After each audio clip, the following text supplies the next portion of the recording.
Hi, everybody. I'm Brittany Lewis, a reporter here at Forbes. Joining me now is Matthew F. Ferraro, a partner at Crowell and Mooring's Privacy and Cybersecurity Group. Matthew, thank you so much for joining me. My great pleasure. Great to be with you. President Trump on Wednesday unveiled his administration's sweeping artificial intelligence plan. And I want to talk about some of the highlights here because they include what the White House describes as removing bureaucratic red tape and banning what they describe as woke AI from the federal government. So to start off the conversation, what are some of your takeaways from what the administration highlighted? I would say, Brittany, this is certainly the most significant piece of AI policymaking released by the Trump administration to date. And you're right, it's sweeping. It includes over 90 federal policy items that the federal government is supposed to look at over the next year. It's focused around innovation, competitiveness, and accelerating deployment of AI data centers. And I think all of those are very much for the good. I do think that the mentioning of woke AI, there's a bit more smoke than fire, if that makes any sense. Two thoughts on that. One is the way they define woke AI is to include AI that expresses an ideology. And the problems with that are, one, any kind of regulation around ideology is really a regulation of speech. And so you're going to have constitutional issues depending on how that is interpreted, how the restrictions are interpreted. And second, technically, it's quite difficult as well, since most AI is simply the product of the data on which it is trained. And so actually figuring out what it is that causes an outcome that one party might find objectionable for political reasons is actually quite difficult. And let's talk about that woke AI factor first, because there have been concerns, longstanding concerns, that AI could be biased. Do you think, in this sense of banning from the federal government this what they call woke AI, do you think that removes some of the guardrails for AI that could potentially discriminate or could be prejudiced in any way? Well, you highlight an interesting question, which is that in some ways, this is a longstanding concern expressed by both the political left and the political right, sort of around the same issue. And I suppose to summarize and paint in a broad brush, the left is usually concerned that AI is based on data that is itself biased or reflects social biases, and therefore the outcomes tend to be biased. And, ergo, it used to be that if you asked an image generator for an image of a doctor, you would get a white man, right? Because that was trained on imagery that was historically what doctors look like, but that is, reinforces race and gender stereotypes. On the other hand, you have the right that is concerned that because of efforts to limit the kinds of outputs that one might think of as furthering gender or race stereotypes, you get AI that is political or ideological, which says things like it's wrong to misgender someone even to avoid a catastrophe, which is something that was cited in the Trump executive order.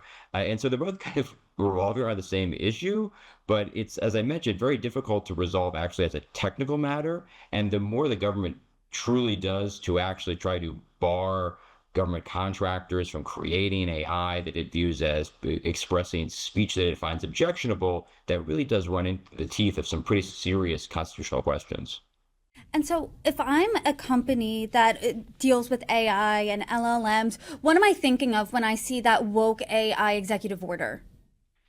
I think what you're thinking of is that this is just this restatement of a concern that the Trump administration has stated in other policies, where they're concerned about what it terms as DEI and other sorts of anti-discrimination views. And I will say that AI companies are not new to this. I mean, I think that they've been trying to strike the right balance on building AI models that both reflect the data on which they're developed accurately without creating outcomes that are suboptimal, let's say, in one way or the other. And if I'm an AI company, I mean, it's music to my ears if I hear the Trump administration saying, we're going to cut this bureaucratic red tape. We want AI companies to build, baby build right here in America. What exactly does that mean and look like, do you think? It's really just important because I think if you're taking the executive orders and the AI action plan in sum, they certainly express a laissez-faire approach to AI regulation. My point is that the proof is very much going to be in the pudding, and a lot of that is still outstanding. The jury is still out, you might say, because the AI action plan says that regulation is bad and that we need to promote innovation. But what does it actually do? Well, it doesn't call for a moratorium of state laws, which was something that was considered in the Congress only recently. It doesn't call for a federal law calling for the preemption of state laws. And it really only says that the federal government should not invest discretionary dollars in state laws in states where the laws are onerous. That's not a defined term. It's open to a lot of different interpretations. So we'll have to see how this plays out. And I think the observation that I would make is that the White House is really only one player among many in this very competitive regulatory space. You have the White House, you have, of course, federal agencies, you have Congress, you have states, you have state regulators like state attorneys general, you have international regulatory bodies like the European Union, and you also have the plaintiffs' bar, you have lawsuits.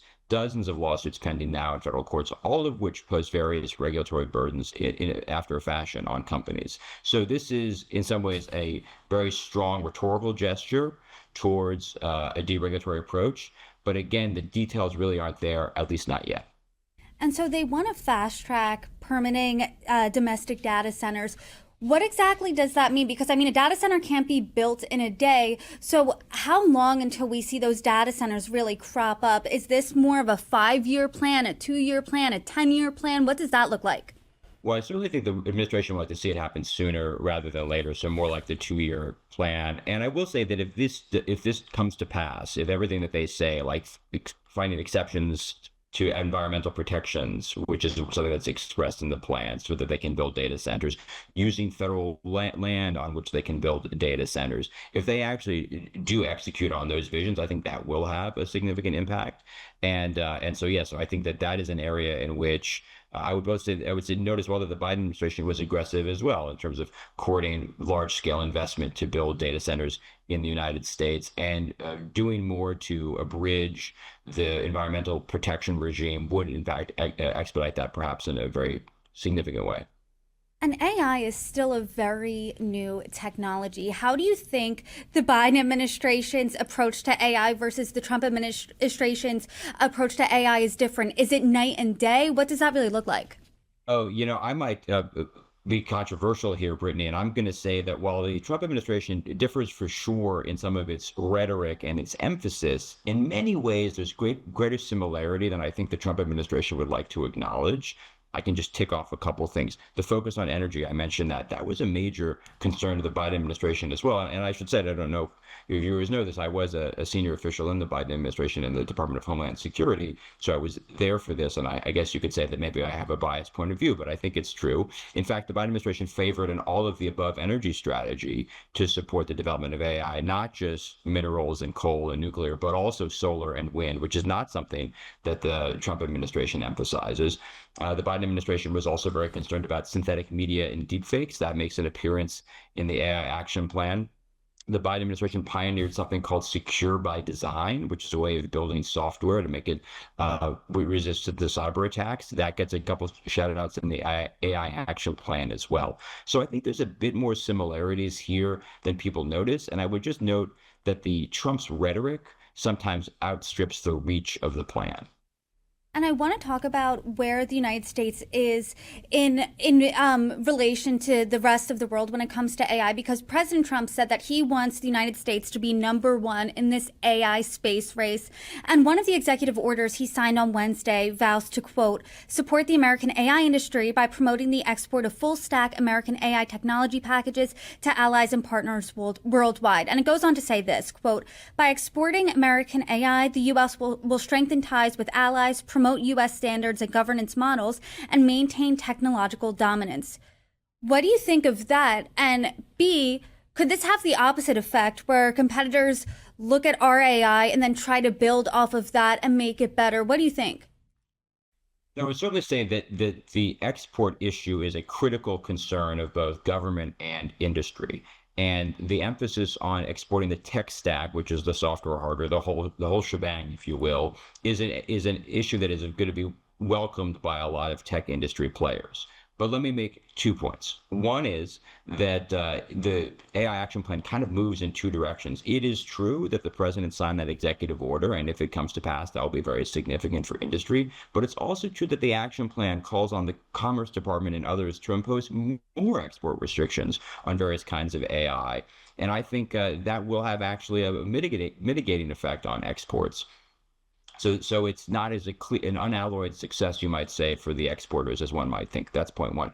Point two, I would note, is that there is very serious concern, national security concern about the export of these chips.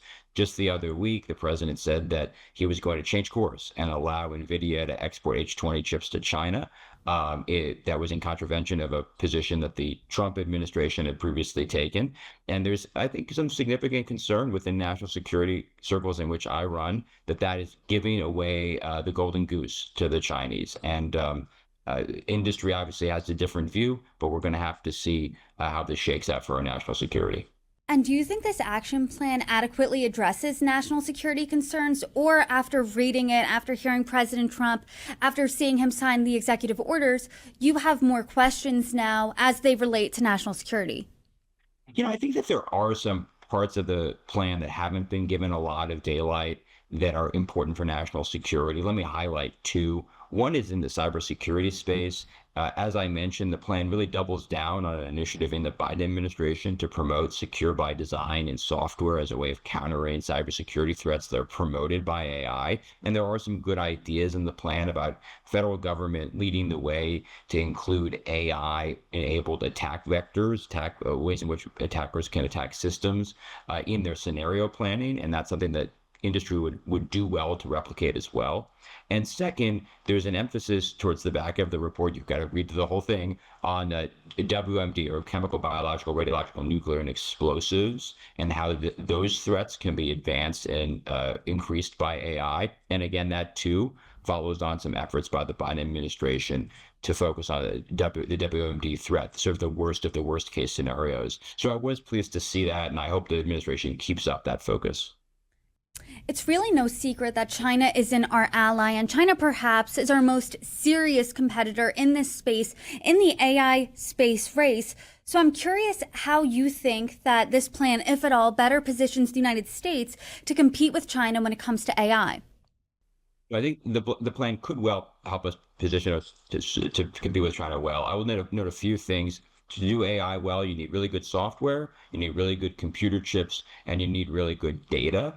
And it talks a lot about, say, the last verse, about increasing supplies of data, good data on which companies and government entities can train. I think that is very well taken. A second, I think it talks about investing in chips and the development of a homegrown high-end semiconductor manufacturing. I think that's a very good point. And again, I would note something that is an extension of the CHIPS Act that President Biden signed, and not too long ago, President Trump called for the repeal of. I guess that was yesterday's news. And the third thing is software. And I think that this is giving a shot in the arm to the industry to continue to develop really strong, excellent AI software and algorithms that can power these models and compete with China. And I know that you said this is President Trump's biggest AI policy to date in his second term. How do you think that this impacts what AI in this country looks like in the long term? I'm thinking 2 years, perhaps after his term as president, 5 years, a decade. I mean, what does this really do for the United States when it comes to AI long term? I have to say, Brittany, that the jury is still out. I mean, we're going to have to see. This plan is very hortatory, right? It exhorts us to take certain actions. We have to see what follows from the plan, what is codified in federal law, what do the agencies actually do, how does industry respond. But I will say that the trend lines are very clear. AI is booming. Every company is a technology company today, whether it knows it or not. And you and I have the great privilege to live in a revolutionary age, and technology is going to vastly change the products that you and I buy, the places where you and I work, the kind of lives that you and I lead. And I think it could be for the very, very good, and there are some very dangerous downsides against which we need to guard. And overall, would you say that the AI industry in this country is excited about this plan, apprehensive about this plan? What's the sentiment? I think overall they are excited in the sense that, as I mentioned, it does express a kind of laissez-faire regulatory approach, and sort of the ideas that lets the horses out of the barn. But I would say that I think the devil will be in the details. We'll have to just see how this all shakes out. As I've mentioned, the White House is not the only game in town. There remain a lot of concerns in the marketplace, in other governing bodies and other policymaking bodies that will have significant say over the shape and structure of the industry going forward. Well, there is certainly, as you noted, a lot to look out for next. And as this develops, as we see this shakeout, I hope you can come back on and join me and we can discuss those developments. Matthew Ferraro, thank you so much for joining me. You're welcome back anytime. Thank you. It's been a great pleasure.